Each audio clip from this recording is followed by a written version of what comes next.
Hey babe, what you Yes. doing? I don't know yet. You are so candid, because you don't know yet, I don't. do you? No. Okay. I don't. But what car are you standing in front of? Mine. And what kind of car is it? Mercedes C250. Do you remember the year of it? 2013, I think. I think it's a Yes, 2013. 2013. I think it has about 60,000 miles on it maybe right now. Probably 70. Close Oh. to 70. Ooh, really? Yeah. Oh, wow. Okay, so point is turn around and you see the black trim behind you on the window? Exactly that. What do you notice about it? Pay a little closer attention to the left of the window. Here? Yes. You see that? Yeah, it's getting a little oxidized. Okay, now look a little bit to the right. Okay. Do you see a kind of a difference? Yeah, actually. Yeah, which one looks better? Right here? Exactly. You know why? Because this morning I bounced out of bed.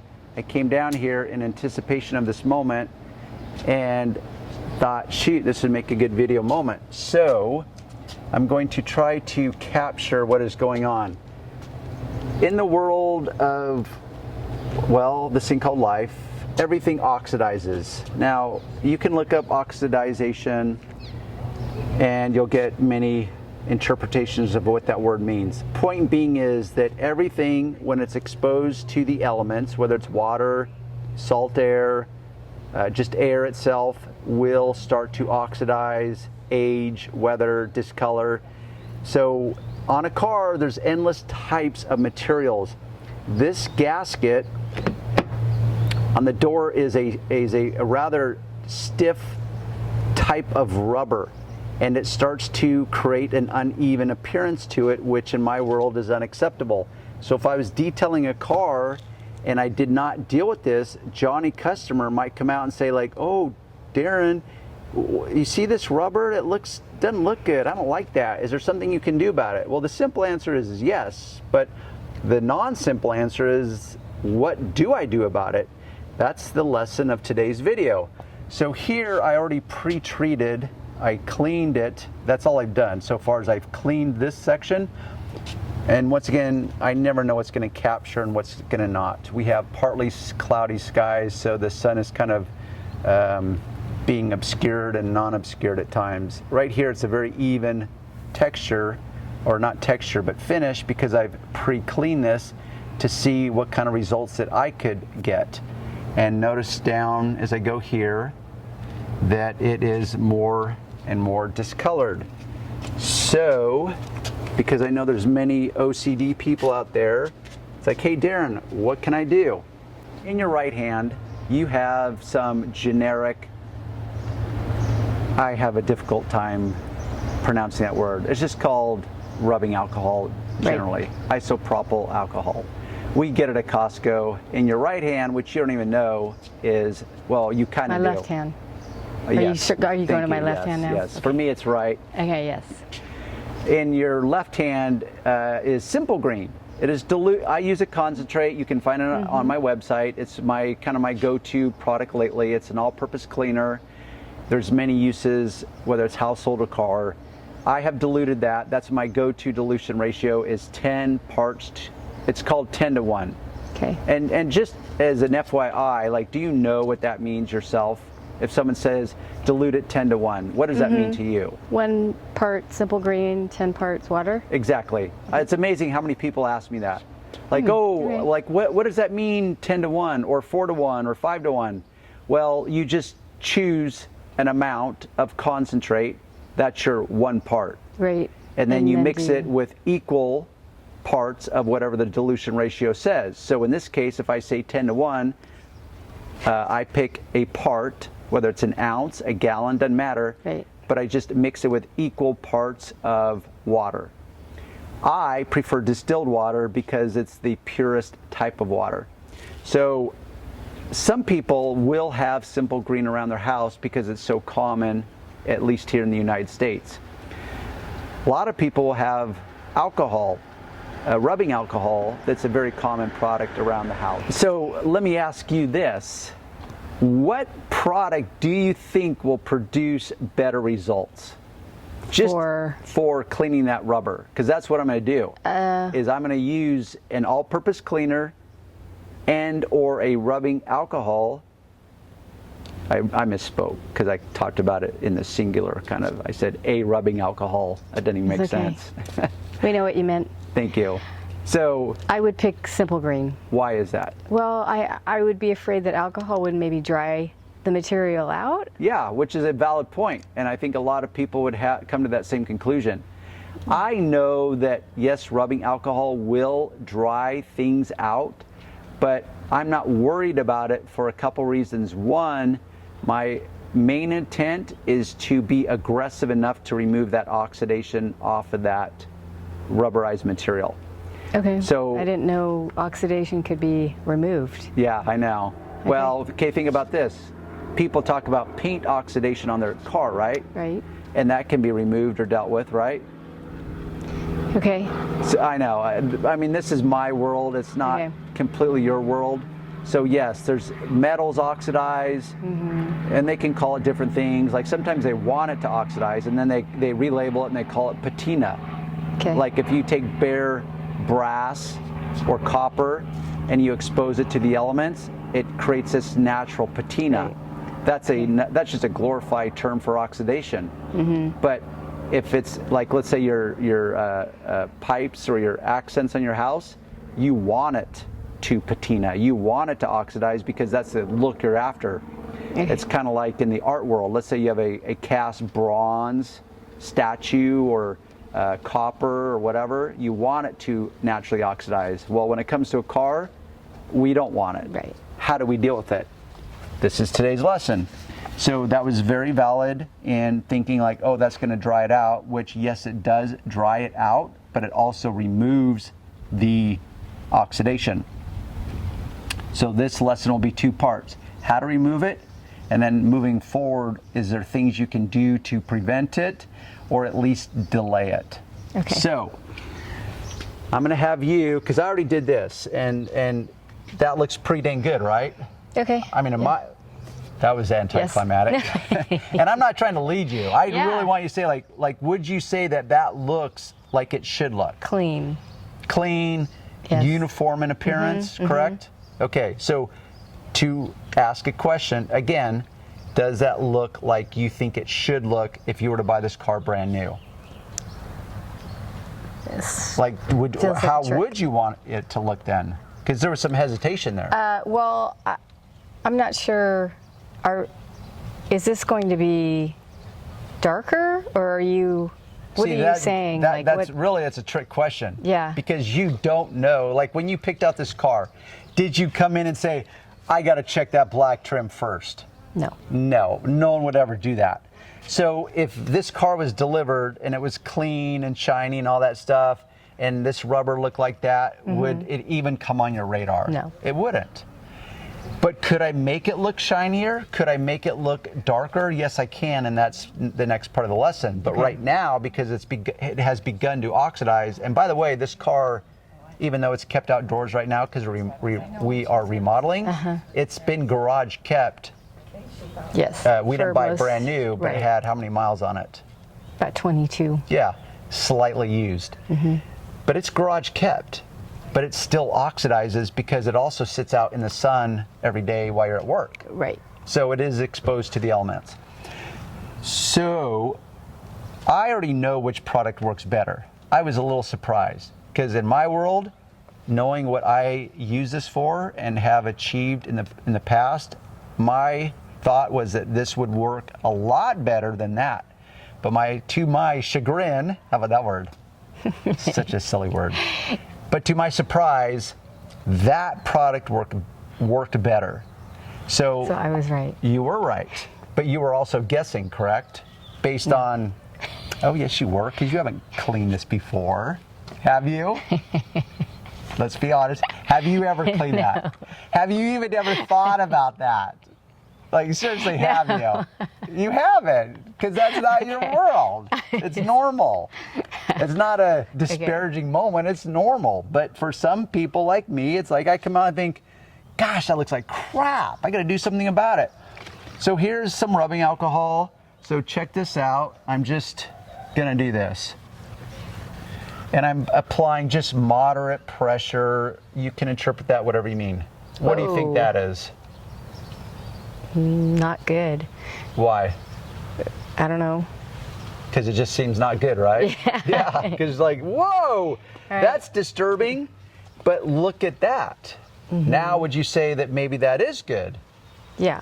Because what this is what, and this is a generalization, what this is it's dead material, oxidation. Okay. So what we've done is we've taken off the dead, oxidized, degraded rubber, and now we've revealed what is lying beneath it, which is some good rubber that's still very good condition. Now, did I dry it out? Kind of. Or did I just remove the oxidation? That you could debate that all day long. Point is that looks better than that. Would you not say? Because that's uneven in appearance. It just looks old and aged. Now suddenly it's like, oh wow, that looks basically brand new. Okay, but when I first did it before you came out, and by the way, people, for all you keyboard jockeys, I'm setting this on glass, not paint, glass. There will be people that will scrutinize every little thing you do. Right. So when I used the alcohol, it did not clean this rubber as thoroughly as the Simple Green.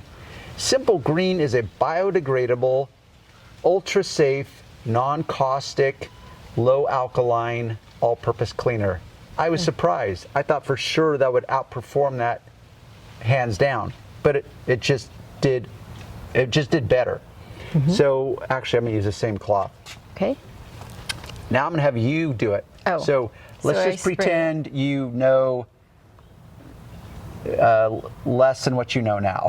Okay. And you come out and you think, hey, I'm gonna try some Simple Green on my oxidized or discolored vinyl trim. So how do you think you would approach that? Spray. You just go it however you want. Which area do you want? Well, you now, because we here? treated, so pick, yeah, that would be a good area because it's been untreated. So you decided to spray the cloth, which is very good. You know why that's good? Because you just haven't shot a bunch of stuff all over your paint. Ew. Ew, I know, right? But now we know that that's a wanted byproduct because you're removing the discoloration, and now you're creating a more uniform appearance to your car trim, correct? Correct. So let's zoom in and let's see if we can hopefully capture this. I'm gonna really zoom in with the camera. I don't know if it's gonna stay in focus, but let's see if we can capture it. Now, just FYI, it is not complete. Oh, there, I lost focus. FYI, it's not completely uniform. This is where, like virtually in every other part of detailing, you have to now finesse the moment. So, honey, next part of the process is that if I was teaching you, which at a level I am, I'm also trying to make your car look better. So I would tell you, it's like, okay, what you need to do is just initially get that oxidation off. You can you can spray the car, but that's trade-offs because now you're gonna have to clean the window. It's also going on the paint. It's not gonna hurt the paint, but you're gonna have to manage your product more than if you just spray the cloth. But this is where you have to decide. For example, once again, like I say, I don't do generalizations, I do detail. So if you're just rubbing this flat, guess what part of it you're not getting? Up under there, right? So we have to accept that in doing this, unless we tape it off, which is an option, you could take the time to tape that off, but probably most people are not gonna do that. You're not, in order to get up underneath there, which I do, I'm gonna get some on the window. So this is detail. It's called detailing, not generalizing. I don't even know if that's a word, by the way. It is. Because generalizing? Generalization. Like generalization is, but what I was trying to do is detailing ends in ing. So I was trying to do generalizing, ing. And by the way, once again, this goes out to Steve Vandervorst.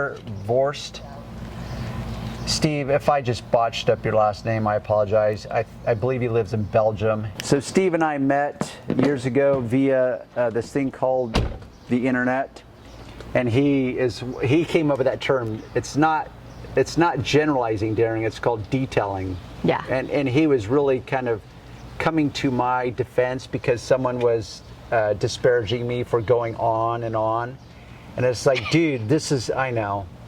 This is where success is in the details. This is where the answer is in the details. But most people don't have that discipline because they just want the Cliff Note version. It's like, dude, just give me the Cliff Notes. It's like, well, good luck with the Cliff Notes, by the way. Because when your customer comes out and says, oh, yeah, that looks cool. Did you get under there? And you're like, no. Well, why not? It's called detailing, Darren. Do I got to teach you how to do your job? Well, I guess you do because I didn't get the details. Point is under there is part of the details. You open the door, Okay. part of the details. Doesn't mean you have to get in here unless, of course, you need to get in there. But I want to get the details. So I'm going to open up the door and I'm going to get this as clean as I find acceptable. That's where you have to decide what is acceptable. Next part of the equation. So my professional experience is that based on the results and the comparison I did, I'm going to pick simple green because A, it's going to be friendlier to my skin. Right. Now, normally I'm going to be wearing gloves anyways because there's two things called safety and dirtiness. Yeah. So this, I don't have to worry about being safe because it's not going to damage me as a human, but I'm going to get dirty in the process, so I want to not get dirty or at least wear a prophylactic. How's that for a word?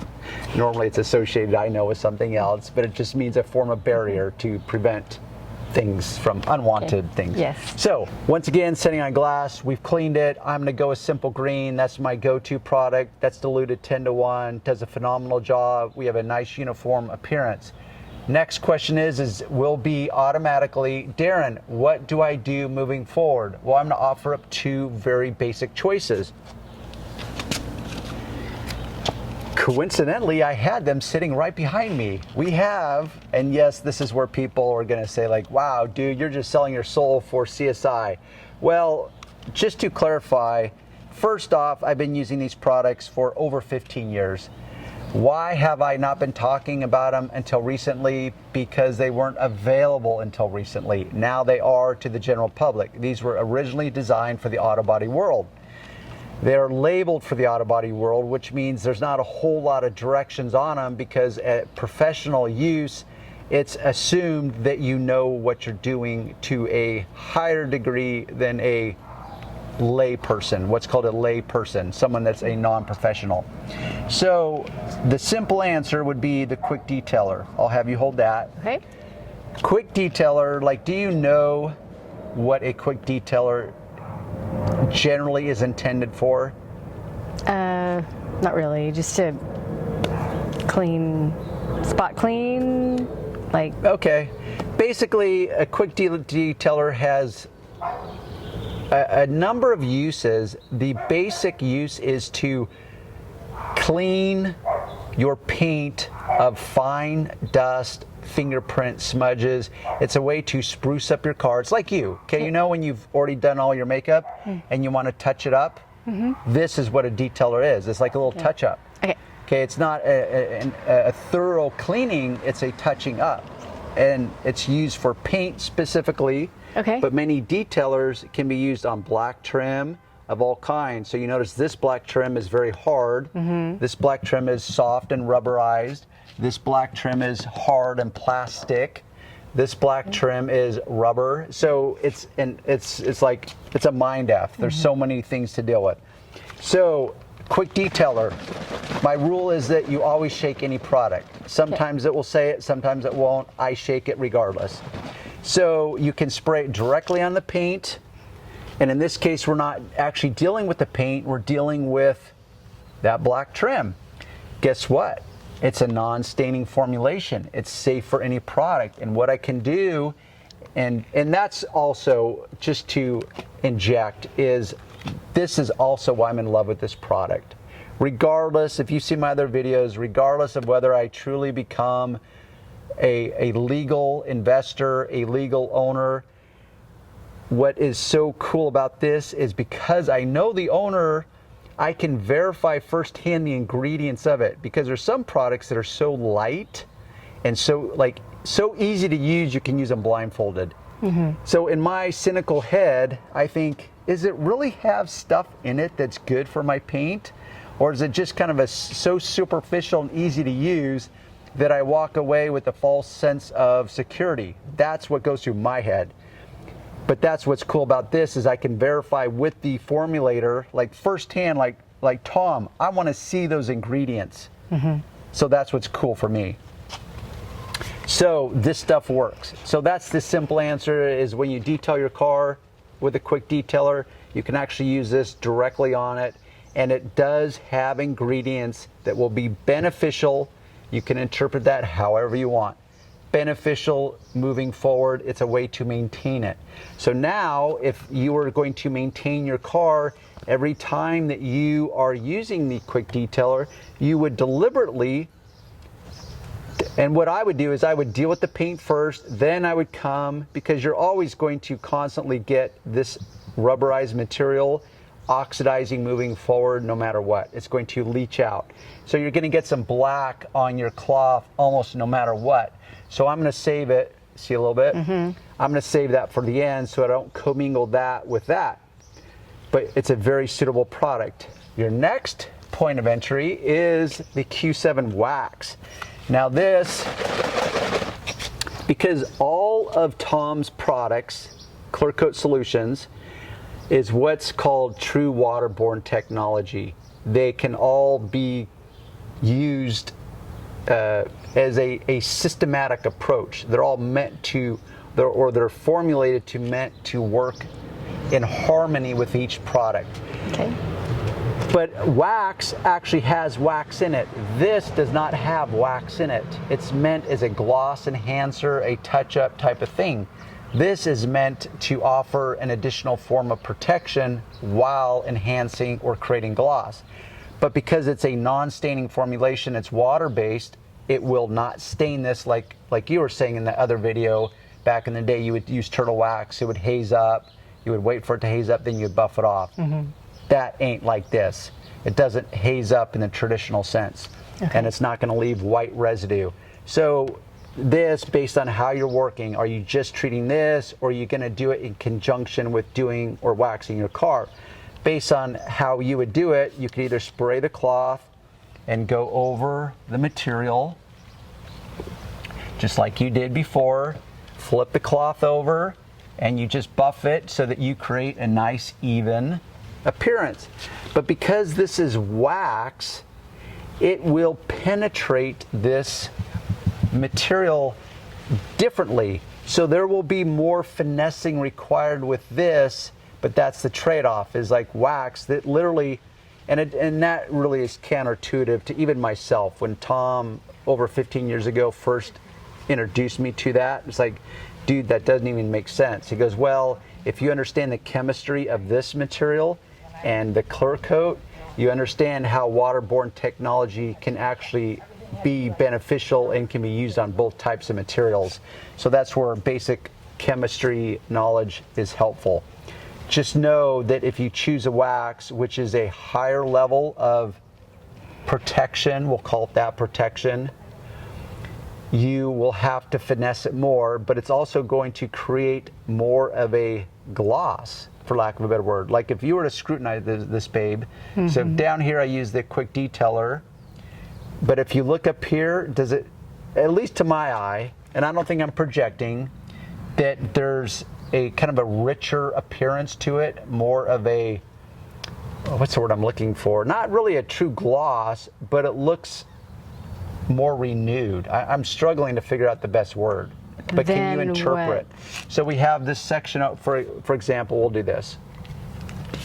I'll take a different part of the cloth, and I'm just going to spray the quick detailer there. Okay. And I'm just going to finesse it and rub it back and forth. So, first question, does it create an even Yes. appearance? Okay. But there's a little bit of unevenness there, which I would then just go in with the dry part of the cloth and just finesse it. Now I'm going to take some of the wax and I'm going to spray it here.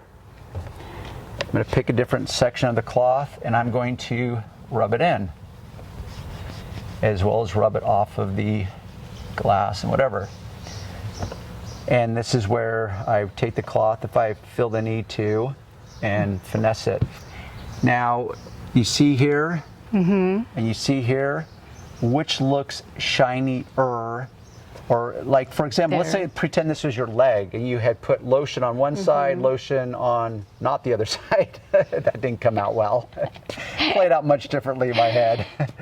So one side has lotion, one side doesn't. Got it. You can tell a difference. Right. So can you tell? Yes. And it's not dramatic, right? Yes. No. But nonetheless, it is different. You can tell. So this is a higher level of protection, enhancement, conditioning. There's so many words I could throw at this moment.